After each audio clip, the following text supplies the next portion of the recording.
Mesdames, Messieurs, c'est un plaisir de vous retrouver sur Fait d'Afrique Télévision pour une autre sortie du point de l'économie. Ouvrons cette édition par l'information relative au lancement technique du projet d'exploitation industrielle de la bauxite de Mini-Martabe par l'entreprise Camalco. C'est le 15 juillet dernier que le ministre des Mines, de l'Industrie et du Développement technologique, le professeur Foucalis Gentry, a procédé à son lancement. Il faut dire que ce projet socio-économique se positionne comme le plus grand projet industriel minier en Afrique. Il se décline sur plusieurs composantes, notamment le volet mine avec la construction de la mine et des autres installations minières connexes, le volet infrastructure routière avec l'aménagement de 45 km de route reliant le site minier à la gare de Makor, le volet transport avec la construction des infrastructures ferroviaires et les installations dédiées au port autonome de Douala, le volet d'énergie avec la mise en place d'une unité de production d'énergie et le volet industriel avec la construction d'une unité de traitement de la bauxite en alumine. Précisons que le lancement des travaux relatifs à la construction de la mine et du stockage du minerai ont démarré également le 15 juillet 2025 et le ministère des Travaux publics a déjà accordé les autorisations nécessaires à la société pour les travaux de construction des infrastructures routières de 45 km.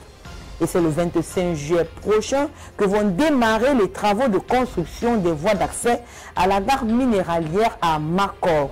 Au plan environnemental, le ministère en charge a délivré le certificat de conformité et validé les TDR des études d'impact environnemental et social relatifs au projet. L'autorisation d'importation des wagons et locomotives a permis à la société Camalco de passer la commande de 22 locomotives et 560 wagons qui seront acheminés au Cameroun au plus tard en février 2026. Il est important de rappeler que la réhabilitation des infrastructures ferroviaires sur une distance de 600 km entre Makor et Douala débutera en septembre prochain en relation avec la société Camrail. En plus de ces avancées significatives, les retombées socio-économiques sont bénéfiques pour le Cameroun en général et pour les populations riveraines et autochtones en particulier.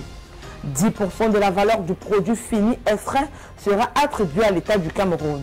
Le compte spécial de développement des capacités locales au sein des arrondissements et villages concernés est fixé au taux de 1% du chiffre d'affaires. Par ailleurs, la société Camalco versera à l'État du Cameroun 33% de son bénéfice au titre de l'impôt sur les sociétés, 10% de ses dividendes à la Sonamine, 15% de ses dividendes au titre de l'impôt sur la distribution des dividendes. Toujours au Cameroun, le groupe Société Générale a signé le 15 juillet 2025 avec l'État une convention de cession de l'intégralité de ses parts dans sa filiale Société Générale Cameroun. Jusqu'à date, l'État du Cameroun détenait 25,6% et Alliance Assurance du Cameroun 16,32%. Ainsi, à l'issue de cette opération, le capital du Cameroun se situera à 83,68%. La dite convention a été signée par le ministre des Finances pour le compte de l'État du Cameroun. Cette opération stratégique signée à Douala, la capitale économique du Cameroun, après plusieurs mois de négociations, permet au gouvernement camerounais d'exercer pleinement son droit de préemption sur cette institution bancaire majeure. Le ministre des Finances, Paul Motazé, a précisé que cette prise de contrôle par l'État vise d'une part à assurer la pérennité et la continuité des activités de cette banque de référence dans le paysage financier du Cameroun et d'autre part à protéger et garantir les intérêts des clients, des partenaires ainsi que du personnel. Il a également indiqué que l'État camerounais entend assurer une gouvernance saine, transparente et performante de l'institution tout en envisageant à terme l'ouverture du capital à de nouveaux partenaires stratégiques nationaux ou internationaux. Avec cet accord, Société Générale poursuit son désengagement du continent africain amorcé en 2023. Depuis lors, la Banque française a déjà cédé ses filiales au Congo, au Tchad et plus récemment au Burkina Faso. Elle a également engagé des opérations similaires concernant ses filiales à Madagascar, au Bénin, au Togo, au Maroc, en Guinée équatoriale, au Mozambique et en Mauritanie. Il faut relever que selon le communiqué du groupe français bancaire Société Générale, l'accord prévoit le transfert intégral des activités, des portefeuilles clients ainsi que de l'ensemble des collaborateurs de Société Générale à l'État du Cameroun. Cette cession reste soumise néanmoins à la validation des autorités réglementaires, notamment la Commission bancaire de l'Afrique centrale. Parlons à présent du Tchad qui a décidé de diversifier ses corridors logistiques pour le transport de ses marchandises.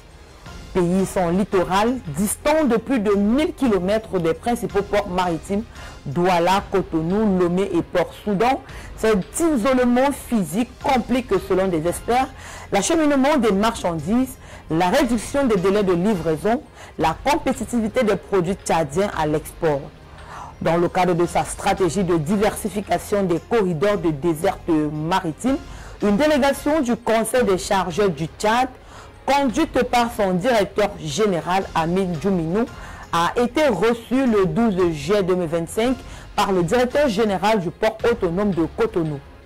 Les échanges entre les deux hommes ont porté sur plusieurs dossiers majeurs visant à consolider le partenariat logistique entre les deux pays. Les deux parties ont convenu de désigner les points focaux pour accélérer le processus de révision de cette convention cruciale. Les discussions ont mis en avant l'importance de ce corridor pour les chargeurs tchadiens. À l'heure où les échanges commerciaux deviennent de plus en plus essentiels pour le développement économique, le partenariat logistique entre le Tchad et le Bénin se positionne comme une priorité stratégique.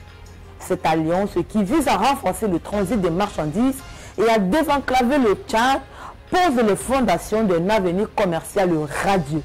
La promotion de l'utilisation du corridor Tchad-Bénin est au cœur des discussions.